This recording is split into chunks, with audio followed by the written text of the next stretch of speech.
जय माता जी दोस्तों। मैं भगत अमित टांक आपका स्वागत करता हूं अमित टांक यूट्यूब चैनल पे। दोस्तों, आज की जानकारी मैं अपने बाबा भभूता सिद्ध और बाबा ज्योतिराम जी महाराज जी के लिए लेके आया हूं। जो भाई मेरे बाबा भभूता सिद्ध और बाबा ज्योतिराम जी की सेवा करते हैं, मैं ये जानकारी उनके लिए लेके आया हूं। शायद इस जानकारी से मेरे भाइयों को और सेवक जनों को शायद कुछ फायदा कुछ लाभ हो जाए।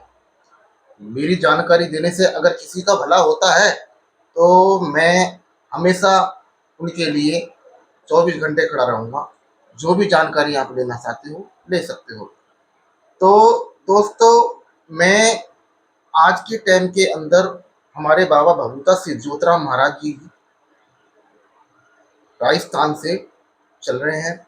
जो इनका काली नाड़ी धाम है और भनीरगाम धाम है और चंगोई धाम है, ठीक है। और कोलायत में भी धाम है। नगद पन्ना सिंह महाराज जी का चरणा वाले में भी धाम है, ठीक है। तो दोस्तों, मैं ये जो जानकारी आपको देने जा रहा हूँ, ये जानकारी मैं अपने भाइयों के लिए लेकर आया हूँ।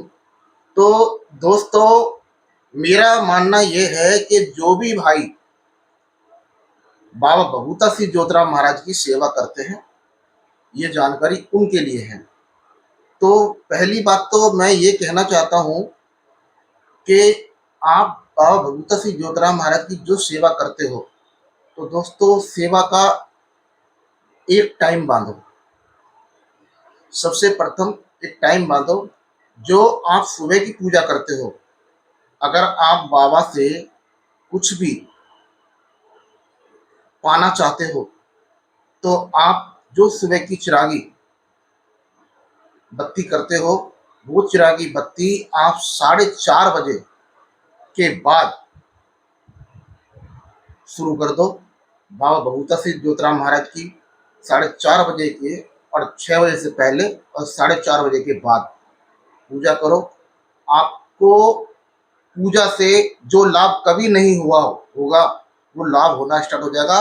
आप 41 दिन ये मेरे कहने से करके देख लेना।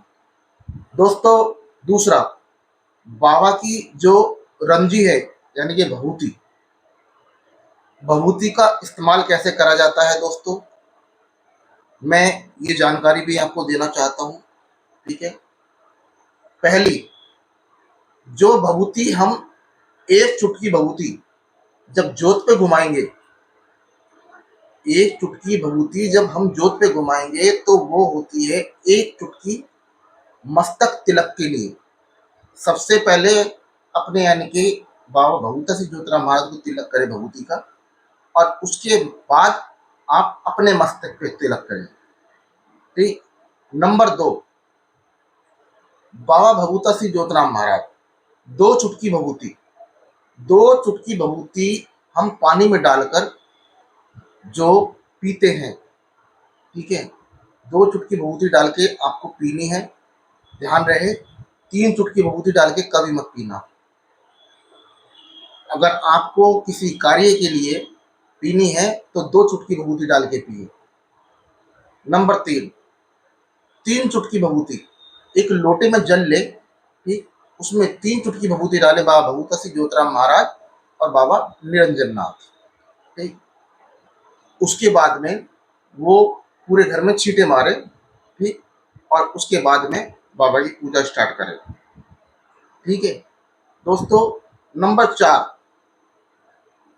4, अगर आप किसी को झाड़ा देते हो, नंबर 4, अगर आप किसी को झाड़ा देते हो तो आप पहली चुटकी उसके ऊपर से उतारे और जोत पे डाल दो। दूसरी चुटकी जोत पे से वार के उसके ऊपर से उतारो, जोत पे डाल दो। तीसरी चुटकी जोत पे घुमाओ और उसके ऊपर से उतारो और जोत में डाल दो। और चौथी चुटकी जोत पे घुमा और उसके मस्तक पे तिलक कर दो और कंठ पे तिलक कर दो। बाबा से प्रार्थना करना, बाबा आपकी इस बात को सुनेंगे भी और उस बच्चे को रोग मुक्त करेंगे।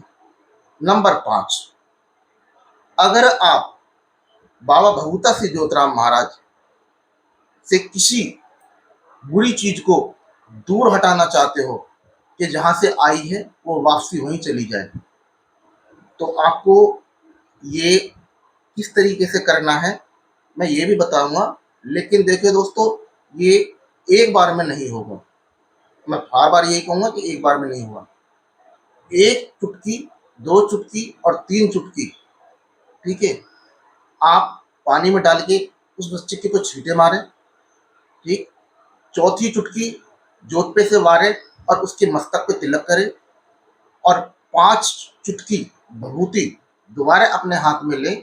ठीक, और अपने हाथ से पंच परमेश्वर को याद करे और बाबा भगवता सिंह जोतराम महाराज को याद करे, जोत पे से उतारे और उस बच्चे के ऊपर से उतारे, और अपने यानी कि घर की देहली या मंदिर में देहली पे जाएं और बाबा का नाम लेके ऐसे फूंक मार दे कि जिसकी अला बला हो बाबा उसको वहीं छोड़ के आओ, तो बाबा आपका ये कार्य भी करेंगे।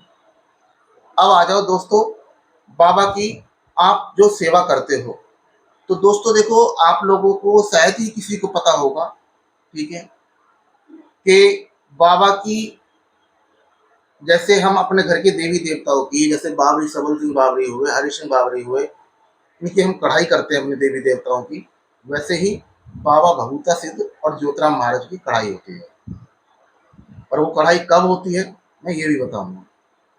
अब पहले, उससे पहले मैं आपको बता रहा हूँ, बाबा का छठ वाले दिन, छठ वाले दिन बाबा को हलवे का और पेड़े का भोग लगता है और खीर भोग लगता है, ठीक है।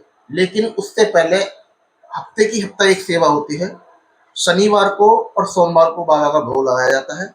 शनिवार को बाबा को शाम को हलवे का भोग लगाया जाता है और सोमवार की सुबह बाबा को खीर का भोग लगाया जाता है, ठीक है दोस्तों। और बाबा की जो कढ़ाई होती है,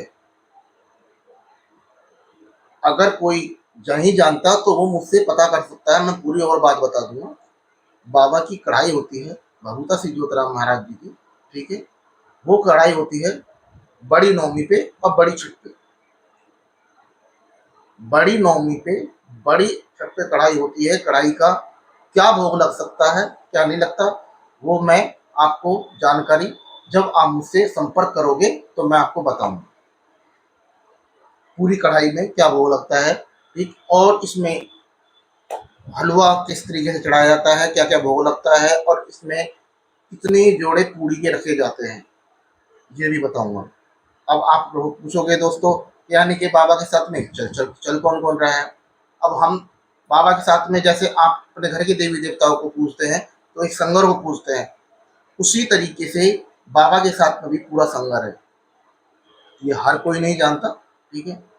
सबसे प्रथम भगवान शिव, दूसरे नंबर पर बाबा गुरु गोरखनाथ है, तीसरे नंबर पर बाबा निरंजन नाथ है, ठीक है दोस्तों।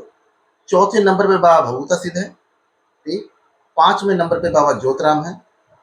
छठे नंबर पे नगद पन्ना है, नगद पन्ना महाराज, ठीक है। और सातवें नंबर पे खीवल माता है, ठीक है। और आठवें पे हमारे शेषनाग, नाग देवता है। ये 8 देव हमारे बाबा के साथ में है, मिलकर है। टोटल मिलके 8 देव बनते हैं जो चल रहे हैं। कुल कुछ देवी देवता आपके साथ में चलेंगे। और आपका क्या भोग लगता है दोस्तों, आप मुझसे संपर्क कर सकते हैं। कढ़ाई कैसे पूजी जाती है बाबा की, ठीक। रही बात दोस्तों, देखो, आप भगत लोग को भी बोल रहा हूँ मैं, औरों को भी बोल रहा हूँ।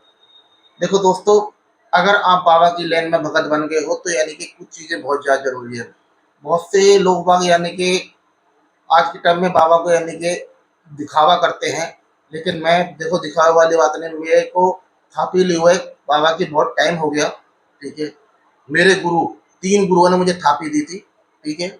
और तीनों गुरु, दूल्हा गोदारा जी, शिरोमणि इंद्राज गोदारा जी और शिरोमणि गुरु हरदयाल गोदारा जी, ये तीनों मेरे गुरु हैं, जिन्होंने, तीनों ने मेरे ऊपर हाथ रखा था, तीनों ने मेरी थापी दी थी। तो मैं सभी भक्तों को एक बात कहना चाहता हूँ, सभी बच्चों को एक बात कहना चाहता हूँ कि जो भी आप कर रहे हो, ठीक है, आप करो लेकिन बाबा का विधि विधान से करो। ठीक, ज्योति जलाने का बाबा का मंत्र, ठीक, किसी को झाड़ा लगाने का मंत्र, ठीक है, अगर आपके बाबा का ज्योति जलाने का मंत्र नहीं है, झाड़ा लगाने का मंत्र नहीं है, ठीक है, अगर आप किसी के घर के अंदर हवन करने जा रहे हो बाबा का, उस घर को कैसे कीलने का मंत्र नहीं है, ठीक है, आप ज्योति घर में बाबा का प्रवेश करवाने जा रहे हो, आपके बाबा का उसका मंत्र नहीं है, आप कैसे करोगे कोई कार्य? आपको सिर्फ ज्योति जलाने का मंत्र बता रहा हूँ, ठीक है, सिर्फ ज्योति जलाने का मंत्र बता रहा हूँ, बाकी इस मंत्र के बाद में क्या क्या है मैं नहीं बताऊंगा आपको। संपर्क करोगे तो बताऊंगा दोस्तों, संपर्क करोगे बताऊंगा। ओम नमो निरंकार नमो भगवता श्री ज्योतिराम ओमकार काली नाड़ी धाम श्री भगवता श्री ज्योतिराम महाराज जी को प्रणाम। आदेश शिव शंकर भगवान गुरु गोरखनाथ जी को आदेश। आदेश श्री भगवता श्री ज्योतिराम महाराज जी को आदेश। रक्षा करे, अला बला का नाश करे, एक दीपक में बाबा भगवता सिद्ध ज्योतिराम दोनों वास करे। ओम गुरु गुरु स्वाहा। तो दोस्तों बहुत चीजें हैं जानने के लिए, जल्द से जल्द मुझसे संपर्क करिए, मैं आपको बताऊंगा पूरी जानकारी बाबा की। क्योंकि दोस्तों जब से मैं सराय रोला मंदिर से मैंने वहां से हमने अपना देख के यहाँ पे आए हैं सुल्तानपुरी, जब से यानी कि दूर के चक्कर में मेरे सेवक मेरे पास नहीं आते हैं, ठीक है, कोई बात नहीं, नहीं आए, इसलिए मैंने भी यानी कि इन चीज़ों में ज़्यादा ध्यान करना बंद कर दिया है, क्योंकि जो आएगा सो फल पाएगा, और जो नहीं आएगा वो कुछ नहीं पाएगा। तो दोस्तों जय माता दी, जय बाबा की। जानकारी अच्छी लगे तो दोस्तों लाइक करना, कमेंट करना, सब्सक्राइब करना, और दोस्तों अच्छी अच्छी वीडियो के लिए मेरी वीडियो को शेयर भी करना। जय माता दी, जय बाबा।